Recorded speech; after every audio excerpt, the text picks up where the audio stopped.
Hey, listen, I have the best news for you. If you have been feeling far from God, if you've wandered, if you've messed up over and over again, this message is for you. And my prayer is that it fills you with hope, because here's what you need to know. God is not done with you. In Luke 15, Jesus tells a story of the prodigal son, a young man who runs away from his father, and he wasted his life, right? And he hits rock bottom. And then he decides, hey, if I could just go back to my father's house.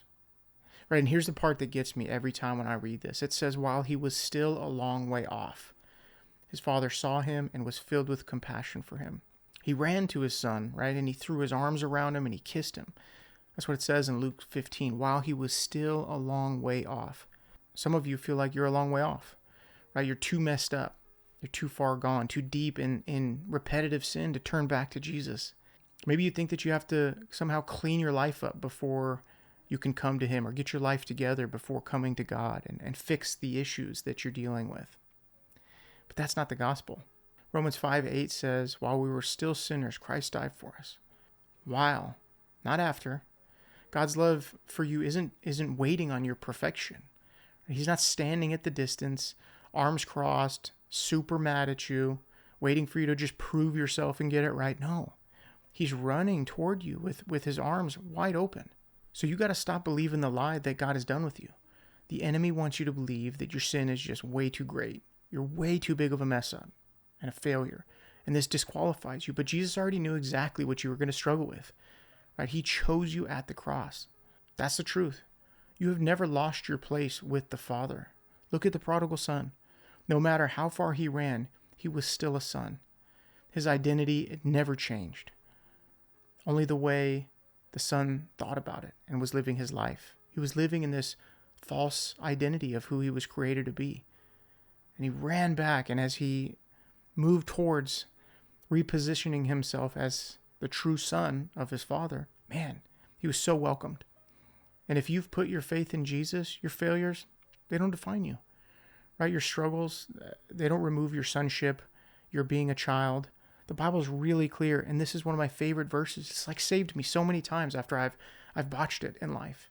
And in John 1:9, it says, if we confess our sins, he is faithful and just to forgive us and cleanse us from all unrighteousness. All of it. It's not conditional. If we confess, he clears all of it. So today, you got to drop the guilt. Confess it and leave it at the feet of Jesus and move forward. Don't be afraid of turning back to God. Right? He's already running to you. The moment the prodigal son made a move towards home, the father ran to meet him.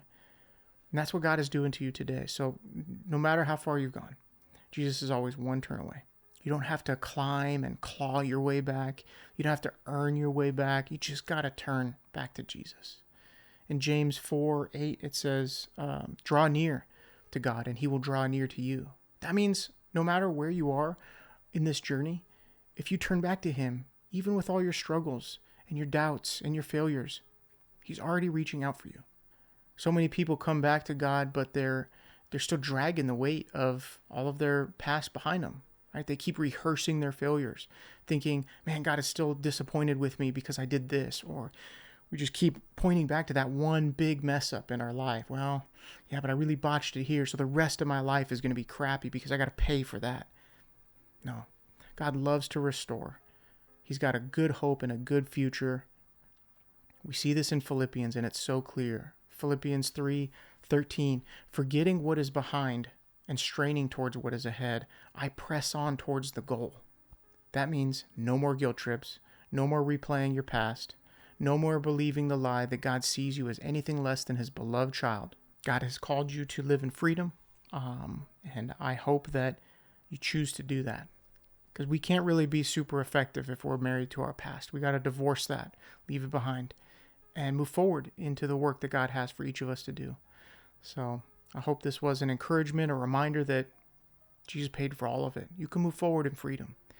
And if you're leaving something behind, man, just let it go. You can even type in the comments, I'm letting this go, or I'm moving towards this today. You can feel free to reach out if you need some extra help on the journey.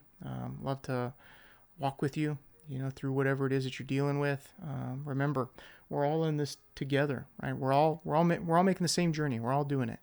So Just remember to walk in truth and war against deception, and remember to stay sharp because Jesus is coming soon.